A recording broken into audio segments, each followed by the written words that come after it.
Hello students, welcome to one more session of computers. Today we will start with fourth chapter, that is memory, storage devices and data representation. Okay. Now students, if you talk about memory, we have learned since 7th standard that there are two types of memory, primary memory and secondary memory. Primary memory, as we know, it is also called temporary memory, and secondary memory, it is known as permanent memory. Okay. Memory is that part of computer where data and instructions are stored. We know that information or instructions that are understood by computer are in binary form, that is in form of 0 and 1. As you know that if you put on and off of computer, so either it is power on or power off. Power on means 1, power off means 0. So that language is being understood by computer. Now that computer memory is measured in bits. हर एक चीज का नापने का unit होता है, तो computer की memory नापने का यूनिट जो है that is bit. Okay, bit byte like that. Fine. Now in your text book थोड़ा डिफिकल्ट दिया हुआ है, लेकिन जो चीज हमने 5th स्टैंडर्ड ऑनवर्ड सीखी है कि बिट्स का कन्वर्जन करना है बाइट्स में, तो किस तरीके से होता है, तो ये टेबल जो आपको दिख रहा है, that table indicates how it is being done. Power base is taken 2. Why? Because binary memory base is 2 as 2 digits are taken in. Okay. So 1 bit is equal to a single digit, either 1 or 0. The combination of 8 bits make 1 byte. Combination of 1024 bytes make 1 kilobyte, and so on. 1024 kilobytes 1 megabyte, 1024 megabytes 1 gigabyte, 1024 gigabyte 1 terabyte, 1024 terabyte 1 gigabyte. उससे आगे अभी तक शायद आ भी गया हो या आने वाला हो. we'll know that. Okay students, now आपके स्क्रीन पे आपको एक चार्ट दिख रहा है that indicates how computer memory is divided. We have learned before also computer memory is divided into primary and secondary memory. Fine. Primary memory, it is known as main memory as it allows you to quickly access computer processor. Fine. That memory is made up of large number of small cells, tiny cells of tip of the needle like. Okay. लेकिन हर एक cell की अपनी identification होती है, एक IP address होती है. ठीक है. ये चीज आपने कब देखी होगी? When you are downloading something from internet, that time numbers, so many numbers in lakhs and crores numbers are being displayed on your screen somewhere. Okay, तो that means वहां से उस डेटा को लिया जा रहा है, उन सेल्स में से वहां पे वो स्टोर्ड है. ओके, तो हर एक सेल को इंडिपेंडेंट एड्रेस मिली हुई होती है. फाइन. अभी जब हम डेटा को एक्सेस करते हैं मतलब ओपन करते हैं, दैट टाइम डिफरेंट मेथड आते हैं कि किस तरीके से वो डेटा आ रहा है. उसमें दो टाइप्स आपकी बुक में दिए हुए हैं. One is FIFO and another is LIFO. FIFO stands for first in first out, मतलब जो डेटा पहले आया वो पहले बाहर जाएगा, and LIFO means last in first out, जो लास्ट में आया था तो भी पहले जाएगा. ओके, तो these are the two different methods where you can access the data.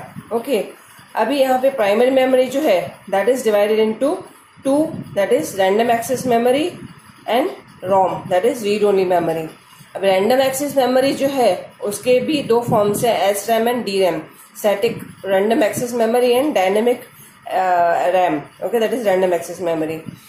Read only memory हमको मालूम है that is permanent memory. Computer का जितना भी डेटा अगर हम सेव करते हैं वो रोम में सेव होता है, इसलिए जो operating software and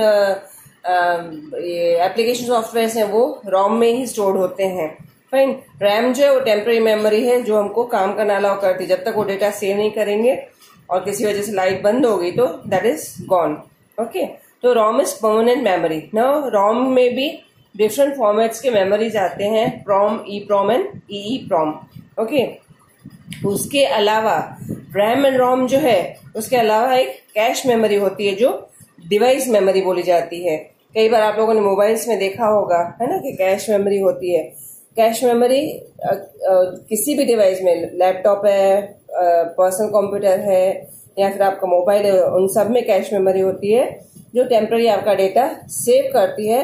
and in case your data device memory is completely full, then maybe you will get the message please clear cache memory, so that जो टेम्पररी फाइल्स आती है और जो जरूरी समझता है कंप्यूटर, उनको वो उसमें सेव कर सके। अभी अगर हम सेकेंडरी मेमोरी की बात करें तो उसमें हमको मालूम है हार्ड डिस्क है, कॉम्पैक्ट डिस्क रोम है या फिर पेन ड्राइव है, मेमोरी कार्ड है, ये सब आपके उसमें आते हैं। किसमें? सेकेंडरी मेमोरी में। सेकेंडरी मेमोरी में जो डेटा स्टोर होता है that is permanently stored in it and you can access anywhere any time. But the thing is के जो आपका प्राइमरी मेमोरी है वो आपके डिवाइस से ही एक्सेस हो सकता है, वैसे सेकेंडरी मेमोरी जो है उसको हम और कहीं से भी एक्सेस कर सकते हैं। से जैसे एक्सटर्नल हार्ड डिस्क होती है या पेन ड्राइव वगैरह, मेमोरी कार्ड कहीं पे भी ले जाकर उसको यूज कर सकते हैं। लेकिन ये चीज है कि to access any of the secondary devices, secondary memory devices को अगर हमको एक्सेस करना है तो उसके लिए चैनल चाहिए। जैसे सीडी है तो सीडी ड्राइव में डलेगी तब उसका यूज होगा, पेन ड्राइव है तो यूएसबी पोर्ट पे इंसर्ट करेंगे तभी उसका यूज होगा, है ना। तो it requires channel to be accessed. Okay, and secondary memory is non-volatile memory. It is not erasable. Okay, so these are the various memory devices and storages we have learned.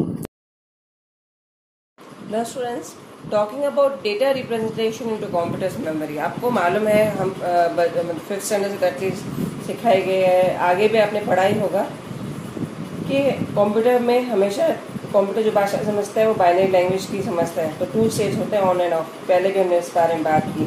Fine, तो binary represents base with 2 digits, so it's base is 2। उसको हम 2 तरीके से लिख सकते हैं कि जैसे आपकी स्क्रीन पे दिख रहा है कि 101, उसको सपोज हम बाइनरी नंबर लेते हैं, 1 और 0 होते हैं और कोई डिजिट नहीं होता है उसमें।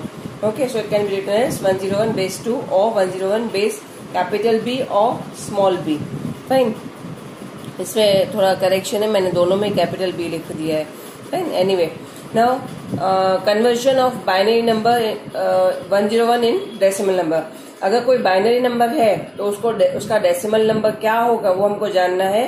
तो एक्सप्लेन किया गया है स्क्रीन पे, आप चेक कर लो। जैसे फर्स्ट नंबर है 1, है ना, तो 1 into 2 raised to 2 plus second number है 0, 0 into 2 raised to 1 plus 1 into 2 raised to 0। इसको हमने पावर 0 2 1 और 0 क्यों दिया? रिवर्स में चलो, राइट हैंड साइड से चलेंगे तो उस हिसाब से हम पावर देते जाते हैं। आगे आगे अगर सपोज 1 1 0 1 है तो 1 into 2 raised to 2 से पहले क्या आएगा? 1 into 2 raised to 3। ठीक है, इस तरीके से आप कन्वर्जन करते हो। These things we have learn before also in 7th standard. अभी इसका आप कैलकुलेशन करो तो 1 into 2 raised to 2, तो 2 raised to 2 का होगा 4, 2 into 2 4 into 1 आया 4 प्लस 0 into 2 raised to 1, तो एनीथिंग मल्टीप्लाइड बाय 0 is 0, तो उसका स्ट्रेट अवे आप 0 ही लिख दोगे। फाइन, उसके बाद है 1 into 2 raised to 0। अभी एनीथिंग raised to 0 is 1, किसी का भी पावर अगर 0 है तो उसका आंसर आता है 1। मैथ्स में भी आपने सीखा होगा। तो 1 into 1 1, ना 4 plus 0 plus 1 comes to 5। तो 101 बाइनरी नंबर का डेसिमल नंबर होगा आपका 5। ओके, तो हमने उसको लिखा है 101 base 2 is equal to 5 base 10। Base 10 क्यों? डेसिमल नंबर में 10 डिजिट्स होते हैं, फॉर दैट से। Now students, we learn conversion of binary to decimal. In this slide you can see how conversion of decimal number is done into binary number. आपके text book में जो method दिया हुआ है वो बहुत ही लेंदी और थोड़ा कंफ्यूजिंग है। ये मेथड आपने 7th में सीखा है जो आपके स्क्रीन पे दिख रहा है, फिर भी मैं आपको रिवाइज करवा रही हूँ। Let's say example, you have taken one number 44। Okay, if you want to convert it into binary number, how will do? You will divide 44 by 2। कोई भी नंबर को बाइनरी में कन्वर्ट करने के लिए उसको 2 से डिवाइड किया जाता है। ओके, अभी 2 22 जा 44, तो रिमाइंडर क्या बचा? 0। वो राइट हैंड साइड बॉक्स में मैंने लिख दिया है। देन 2 डिवाइडेड बाय 22 तो कम्स 2 11 जा 22, ठीक है। यहाँ पे भी कुछ रिमाइंडर नहीं बचा तो साइड में 0 लिख दिया। देन 2 5 जा 10 तो यहाँ पे 11, 1 बचा, राइट हैंड साइड में लिख दिया। देन अगेन कम्स 2 2 जा 4, वापस 1 बचा, राइट हैंड साइड में लिख दिया। देन 2 1 जा 2, कुछ नहीं बचा, 0 साइड में लिख दिया। अभी 2 0 जा 0, 1 बचा, साइड में लिख दिया। ओके, अभी ये जो राइट साइड में हमने नंबर्स लिखे हैं, फाइन, जो रिमाइंडर्स वाले नंबर हैं उनको रिवर्स ऑर्डर में लिखने का है, ठीक है, नीचे से लिखने का है। तो आता है 1 0 1 1 0 0। ओके, इसका आंसर फॉर्मेट आपको दिखेगा 44 base 10 is equal to 1 0 1 1 0 0 base 2। Okay, तो इस फॉर्मेट में आंसर लिखना होता है कि 44 जो डेसिमल नंबर है उसका बाइनरी नंबर 1 0 1 1 0 0 है। Okay fine students, now unsigned and signed representation of memory numbers in memory, ठीक है। Unsigned numbers means positive integers, जैसे आगे ओके अब 0 है तो किस तरीके से उसको रिप्रेजेंट किया जाता है वो है, those are binary numbers on which any of the arithmetic operations like addition subtraction can be done, ठीक है। उसके बाद जो साइन इंटीजर रिप्रेजेंटेशन है उसको भी हम डिटेल में 11th स्टैंडर्ड में सीखेंगे, लेकिन उनके टाइप्स क्या क्या है, sign magnitude method, one's complement method, two's complement method. Okay, ये उसके क्या है आपके different types of integer representation, right. Okay students, now talking about floating point number representation. First we should know what is floating point. In computers floating point is arithmetic using formula representation of real numbers. In 1985, IEEE, that is 754 standard for floating point arithmetic was established. और तब से in 1990s, तब से और अब तक भी commonly encountered representation are defined by IEEE कि उस नंबर को किस तरीके से प्रेजेंट करने का है। Okay. Now IEEE means Institute of Electrical and Electronics Engineers. It is the world's largest professional association dedicated to advancing technology. Technology जैसा डेवलप हो रही है तो उसके जितने भी डेवलपमेंट्स की चीजें हैं डेटा रिप्रेजेंटेशन से रिलेटेड वो सब ये इंस्टीट्यूट देखता है, ठीक है। और ये ह्यूमैनिटी के बेनिफिट के लिए काम करते रहते हैं। अभी आपको स्क्रीन पे एक दिख रहा है कि किस 32 बिट्स का जो आपका नंबर है तो वो किस तरीके से प्रेजेंट किया जाता है। 32 बिट्स ये जो है फर्स्ट इज आप देखोगे तो आपको दिखेगा साइन के नीचे 31, दैट इज 1, ठीक है। ये सिग्निफिकेंट बिट है, जो 0 है तो नेगेटिव नंबर है और 1 है तो पॉजिटिव नंबर है, ठीक है। Next is 32 23, that is exponent. Okay, exponent मतलब वो पावर को डिफाइन करता है, और जो 22 से लेकर 0 तक है दैट मीन्स 23 डिजिट्स जो है वो आपका फ्रैक्शन को डिफाइन करता है, ठीक है। ये चीजें थोड़ी आपको कंफ्यूजिंग लगेगी I know, but later as you grow up and if you go for thing software engineering and all then you learn these things in more deep details. Okay, now talking about character representations, तो एक character किस तरीके से represent होता है उसके बारे में डिफरेंट थियरीज आई थी। लाइक अमेरिकन स्टैंडर्ड कोड जो है वो 7 बिट का था, ठीक है। देन आस्की कोड जो है वो जो आया वो 8 बिट का आया, American National Standard Institute ANSI का। ओके, आस्की का कोड भी 7 का ही था। Then EBCDIC that is extended binary coded decimal interchange code, वो उन्होंने भी कैरेक्टर रिप्रेजेंटेशन के बारे में बहुत कुछ बताया कि किस तरीके से रिप्रेजेंट करने का है। तो 7 या 8 के बीच में ही कोडिंग का काम चलता रहता था। अभी जो चलता है दैट इज यूनिकोड स्कीम चलती है। ओके, तो यूनिकोड स्कीम से तय होता है कि किस तरीके से कैरेक्टर का रिप्रेजेंटेशन होगा आपके कंप्यूटर की मेमोरी में। ओके, ये जो यूनिकोड कंसोर्टियम है that is developed it's an organization that is being developed for the non-profit purpose. Okay, and Unicode system is compatible with other coding like ASCII and all. Okay, ये जो काम करते हैं 16 to 32 bits को represent करने के लिए करती है.